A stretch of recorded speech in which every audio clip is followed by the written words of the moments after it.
ये जगह किसी रहस्य से भरी थी, क्योंकि यहाँ से बाहर निकलने की कोशिश करने वाले इंसान को मौत की सजा दे दी जाती थी। 2014 में हुए एक एक्सीडेंट के बाद जब इस सीक्रेट एजेंट की आंख खुलती है तो वो खुद को सन 4028 के एक अजीब से टाउन में पाता है। और सबसे हैरान कर देने वाली बात यह थी, उस टाउन के लोग अब भी यही मानते थे कि वे सन 2000 में जी रहे हैं, जबकि सच्चाई तो ये थी कि पिछले पूरे 2000 सालों से उन्हें बिना बताए एक डेंजरस सर्वाइवल प्लान का हिस्सा बनाकर रखा गया था। क्योंकि बाहर की असली दुनिया तो बहुत पहले, लगभग 2000 साल पहले ही खत्म हो चुकी थी। अब इसी टाउन के पास के घने जंगल में अचानक ईथन की आंख खुलती है। ईथन एक सीक्रेट सर्विस एजेंट था जो अपने पार्टनर के साथ एक टाउन में अपनी ऑर्गेनाइजेशन के 2 गायब हुए फेडरल एजेंट्स को ढूंढने के मिशन पर था। लेकिन एक्सीडेंट के बाद अब उसकी हालत बहुत खराब थी।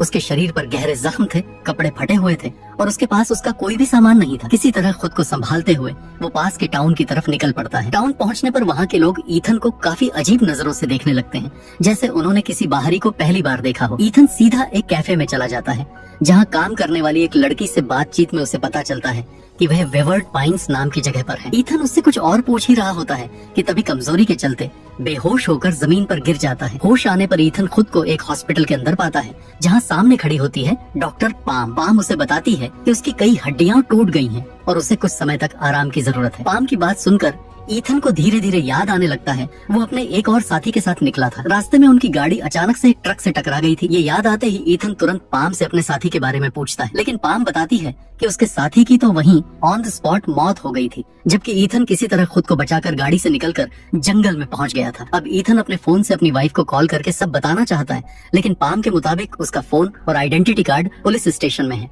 जिन्हें वो बाद में जाकर ले सकता है। फिलहाल उसे आराम करना चाहिए। लेकिन हॉस्पिटल में कुछ घंटे बिताने के बाद ईथन को सब कुछ बहुत स्ट्रेंज लगने लगता है। पूरे हॉस्पिटल में पाम के अलावा कोई और डॉक्टर नहीं था। माहौल इतना अजीब था कि ईथन अब वहाँ और नहीं रुकना चाहता था। वो जल्दी से कपड़े पहनता है और बाहर निकल पड़ता है। हॉस्पिटल का कॉरिडोर सुनसान था, न कोई पेशेंट दिख रहा था, हर कमरा बंद था। ईथन अब सीधा पुलिस स्टेशन पहुँचता है, लेकिन वहाँ भी गेट पर ताला बंद मिलता है। अब उसे लगने लगता है कि शायद इस गांव में कोई अजीब सी हॉलिडे चल रही है। थोड़ा आगे जाकर उसे एक बार दिखाई देती है, जहां वो फोन कॉल करने के इरादे से अंदर चला जाता है। बार टेंडर का नाम था बेवरली। ईथन उससे बात करते हुए फोन मांगता है और अपनी वाइफ को कॉल करने की कोशिश करता है, लेकिन बार बार कोशिश करने के बावजूद भी कॉल कनेक्ट नहीं होती। बेवरली उसकी बेचैनी देखकर उससे पूछती है कि आखिर हुआ क्या है। ईथन उसे अपने साथियों के गायब होने और अपनी हालत के बारे में सब कुछ बता देता है, लेकिन जैसे ही बेवरली उसके खोए हुए साथियों के नाम सुनती है वो तुरंत चुप हो जाती है, जैसे उसने कोई बहुत बड़ा राज सुन लिया हो। अभी के लिए बेवरली ईथन को एक पेपर पर एक एड्रेस लिख कर देती है और मुस्कुराते हुए ये भी कहती है कि अगर उसका मूड कभी खराब हो तो वो कभी भी उससे मिलने आ सकता है। ईथन उस पेपर को पलटता है तो पीछे एक लाइन और लिखी होती है, वेवर्ड पाइन्स में कोई भी झिंगुर मौजूद नहीं है। ये बात पढ़कर ईथन थोड़ा कंफ्यूज तो होता है, लेकिन फिलहाल इस पर ज्यादा ध्यान नहीं देता और बार से बाहर निकल जाता है। पर तभी अचानक उसे पास की झाड़ियों से झिंगुरों की आवाज सुनाई देती है। आवाज सुनते ही थोड़ा सा शॉक होते हुए वह झाड़ियों की तरफ बढ़ता है। जैसे ही वह झाड़ियों को हटाता है उसे वहाँ एक स्पीकर दिखाई देता है और उसी स्पीकर से झिंगुरों की आवाज आ रही थी। ये देखकर ईथन सोचता है कि टाउन में जो कुछ भी हो रहा है वह नेचुरल नहीं है। थोड़ी देर बाद ईथन पास के एक मोटल में पहुंचता है ताकि वह रात वहीं बिता सके, लेकिन क्योंकि उसके पास पैसे नहीं थे, सुबह सुबह ही उसे होटल से बाहर निकाल दिया जाता है। अब बाहर निकलते ही ईथन को याद आता है वो एड्रेस जो बेवरली ने उसे दिया था। वह तुरंत वहाँ जाने का फैसला करता है, लेकिन उस जगह पहुंचते ही ईथन के तो होश उड़ जाते हैं, क्योंकि वह जगह किसी पुराने और जर्जर कैबिन की तरह थी। अंदर घुसते ही उसे एक भयानक नजारा दिखाई देता है। बेड से बंधा हुआ एक इंसान जिसकी कई दिन पहले मौत हो चुकी थी। जब ईथन पास जाकर उसका चेहरा देखता है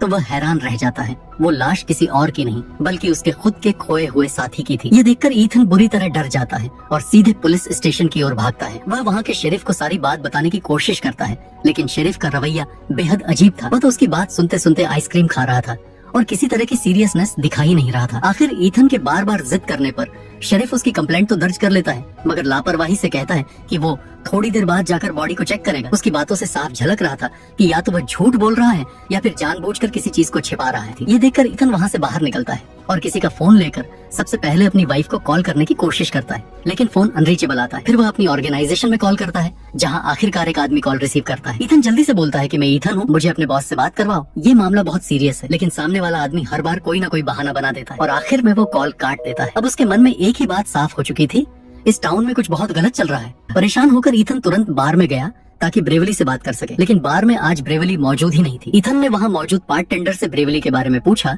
तो उसने बताया कि ब्रेवली नाम की कोई औरत इस बार में काम ही नहीं करती। ईथन को यह सुनकर गुस्सा आ गया। उसने गुस्से में उस बंदे का कॉलर पकड़ लिया और उसे उल्टा सीधा सुनाने लगा, लेकिन तभी बंदा गुस्से में आकर ईथन के सर पर वार कर देता है। ईथन बेहोश हो जाता है और इस बार उसकी आंखें खुलती हैं तो वह फिर से हॉस्पिटल में था, लेकिन अब उसके हाथ पैर बांध कर रखे गए थे। तभी वहाँ एक साइकियाट्रिस्ट आता है और बताता है कि एक्सीडेंट की वजह से ईथन के दिमाग में एक बहुत ही खतरनाक ब्लड क्लॉट बन गया था। इसी वजह से वह अजीबोगरीब चीजें हेलुसिनेट कर रहा था। साइकियाट्रिस्ट उसे यह भी बताता है कि उसी ब्लड क्लॉट को रिमूव करने के लिए जल्दी ही सर्जरी करनी पड़ेगी, लेकिन ईथन के हिसाब से जो उसने देखा और महसूस किया था वह पूरी तरह से सच्चाई ही थी। इसीलिए ईथन डॉक्टर पाम के सामने आते ही अपनी सर्जरी करवाने से मना करता है, लेकिन डॉक्टर पाम उसकी बात नहीं सुनते और एक इंजेक्शन देकर उसे बेहोश कर देती हैं। फिर सीधे ऑपरेशन रूम की तरफ ले जाती हैं। रास्ते में ईथन जैसे तैसे होश में आता है और महसूस करता है कि जो उसका स्ट्रेचर खींच रहा है वह कोई और नहीं बल्कि ब्रेवली थी। ब्रेवली हॉस्पिटल में ईथन की जान बचाने आई थी। ब्रेवली ने ईथन को होश में लाकर लिफ्ट में ले लिया ताकि वह हॉस्पिटल से बाहर जाकर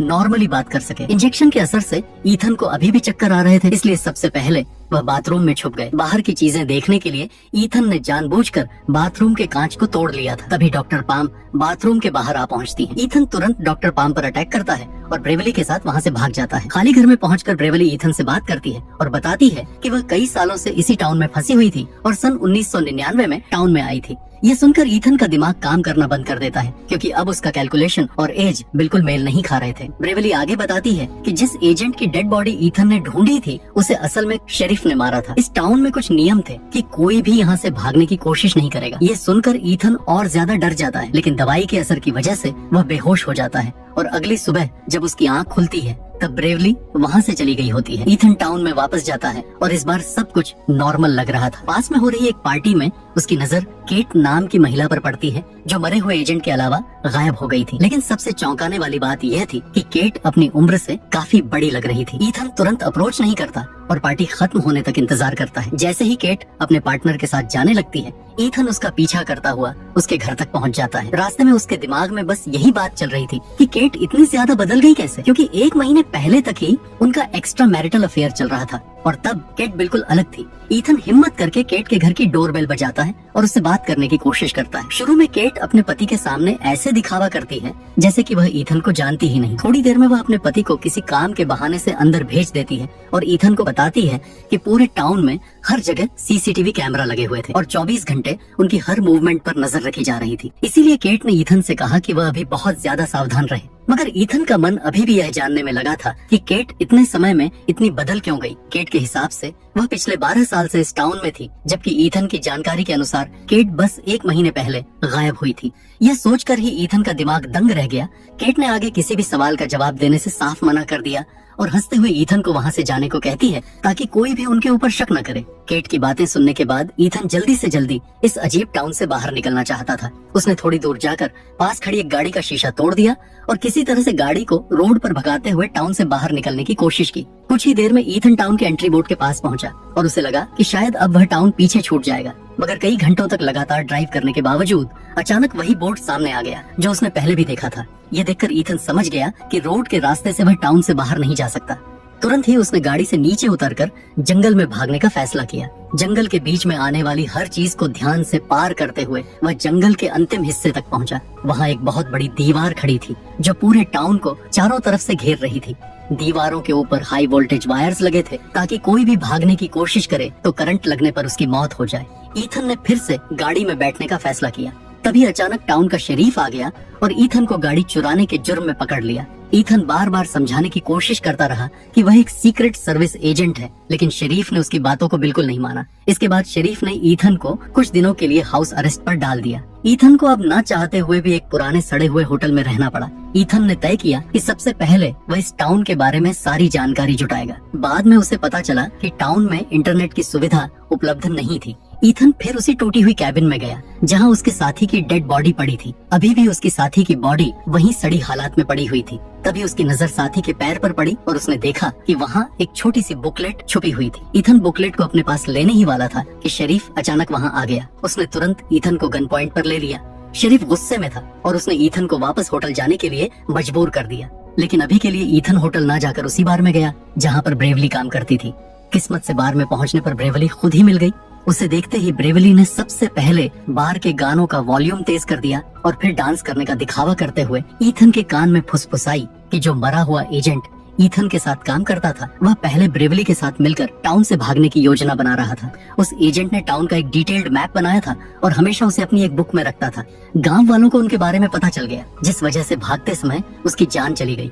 अब ईथन समझ गया कि टाउन से बाहर निकलने के लिए उस मैप की जरूरत कितनी जरूरी थी। ब्रेवली ने उसे कुछ पैसे दिए और खाने के लिए कहा। पैसे लेकर ईथन कैफे गया और वहाँ कॉफी खरीदी। कॉफी के दौरान ही वहाँ काम करने वाली एक औरत ने उसे बताया कि उसकी एक्स्ट्रा मैरिटल अफेयर वाली गर्लफ्रेंड पास की टॉय शॉप पर काम करती थी। इस जानकारी के बाद ईथन तुरंत ही उस शॉप पर गया ताकि पता लगा सके कि आखिर उसके साथी की मौत कैसे हुई, मगर केट ने जानबूझकर इस बारे में कुछ भी नहीं बताया। जब ईथन शॉप से बाहर निकला उसकी नजर एक फोटो फ्रेम पर पड़ी जिसमें टाउन के रूल्स लिखे हुए थे। पहला रूल ये था कि कोई भी टाउन से भागने की कोशिश नहीं करेगा। दूसरा रूल ये कि टाउन में किसी से भी अपने पास्ट के बारे में बात नहीं करेगा। तीसरा और सबसे अजीब रूल ये था कि हर बार फोन कॉल्स को आंसर करना होगा।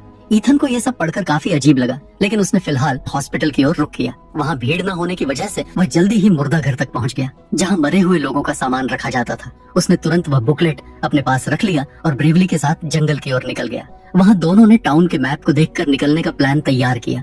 प्लान को एग्जीक्यूट करने से पहले दोनों के शरीर से ट्रैकर निकालना जरूरी है, क्योंकि इस टाउन में हर व्यक्ति के अंदर ट्रैकर लगाया गया था जो उनकी एक्टिविटी और लोकेशन को ट्रैक करता था। मगर ब्रेवली की मदद से वह ट्रैकर निकालने में सफल रहा। ब्रेवली ने यह भी बताया कि यदि कोई रूल तोड़ता तो उसे बहुत खतरनाक सजा दी जाती और ईथन का मरा हुआ साथी भी उसी सजा का शिकार हुआ था। ईथन ने तय कर लिया कि वह किसी भी सजा को झेल कर भी बाहर निकलने की कोशिश करेगा। इसके बाद वह टाउन में वापस प्लान को पूरी तरह तैयार करने चले जाते हैं। रास्ते में ब्रेवली और ईथन की मुलाकात केट और उसके पति हेरोल्ड से हो गई। केट ने ईथन से बात करते हुए उसे ब्रेवली के साथ अगले दिन शाम के डिनर के लिए अपने घर इनवाइट किया। ईथन ने थोड़ी सोच विचार के बाद तुरंत हाँ कर दी। ब्रेवली को यह थोड़ा अजीब लग रहा था, मगर फिलहाल उसने कुछ नहीं कहा। ईथन वापस अपने होटल गया और मैप को देखकर टाउन से भागने की योजना बनाने लगा। तभी उसने मैप में देखा कि एक पेड़ के ऊपर कुछ निशान बने हुए हैं। इसका मतलब ये साफ था उसके मरे हुए साथी ने वहाँ कोई जरूरी सामान छुपाया था। अगले दिन सबसे पहले ईथन ने अपनी ट्रैकर चिप होटल के बेड पर रख दी और जंगल की ओर चल पड़ा। वह पेड़ के पास पहुंचकर ऊपर चढ़ गया और सामान निकालने लगा। इसी बीच उसे पास से गोलियों की आवाज सुनाई दी। पेड़ के ऊपर से ईथन ने शेरिफ को देखा जो किसी चीज पर लगातार फायरिंग कर रहा था। ईथन ने फिलहाल उस पर ध्यान नहीं दिया और अपने काम को पूरा कर लिया। जंगल पार करके वापस गांव पहुंचते ही ईथन शाम के समय ब्रेवली के साथ केट के घर की ओर बढ़ा। शुरू में ब्रेवली थोड़ी हिचकिचाई, मगर ईथन ने समझाया कि आज रात ही उनका टाउन से निकलने का समय है और प्लान तैयार है। इससे ब्रेवली भी मान गई और साथ में घर पहुंच गई। डिनर के दौरान थोड़ी देर ईथन ने केट से बातें की और फिर वॉशरूम जाने का बहाना बनाया। वॉशरूम में जाकर सबसे पहले उसने चेक किया कि कहीं कोई सीसीटीवी कैमरा तो नहीं है। पूरी तरह सुनिश्चित होने के बाद उसने अपना ट्रैकिंग डिवाइस वहीं रख दिया। इस बीच ब्रेवली केट और हेरोल्ड से बातें कर रही थी। जानबूझकर उसने अपनी बेटी का जिक्र किया, जिससे यह साबित होता था कि वह टाउन आने के बाद से अपनी बेटी से नहीं मिल पाई थी। पास्ट के बारे में बात करने के कारण उसने टाउन का एक रूल तोड़ दिया, मगर उसने खुद को परेशान होने का बहाना बनाकर बाथरूम की ओर चली गई। काफी समय तक ब्रेवली बाहर न आने पर केट और हेरोल्ड को उनके भागने की योजना समझ में आ गई। इसी दौरान ब्रेवली और ईथन घर के बाहर निकल चुके थे। ईथन ने शुरुआत में ब्रेवली को समझाया कि उसके मरे हुए दोस्त के पैकेज की मदद से ही उन्हें टाउन से बाहर जाने के कुछ क्लूज मिले हैं। अचानक आसपास के सभी घरों की लाइट जल गई और घरों में मौजूद फोन बजने लगे। इसके तुरंत बाद हर घर से लोग हथियार लेकर बाहर आ गए और ईथन और ब्रेवली का पीछा करने लगे। अब सवाल ये था कि क्या वे दोनों टाउन का ये रहस्य पूरी तरह से जान पाएंगे? क्या वे टाउन से बाहर निकल पाएंगे? और उससे पहले क्या गांव वाले उन्हें मार देंगे या नहीं? जानने के लिए लाइक और सब्सक्राइब जरूर करें और नेक्स्ट पार्ट के लिए कम से कम 50 कमेंट करवा दें। मैं हूँ नैरेटर V8। मिलते हैं अगली डेडली कहानी में।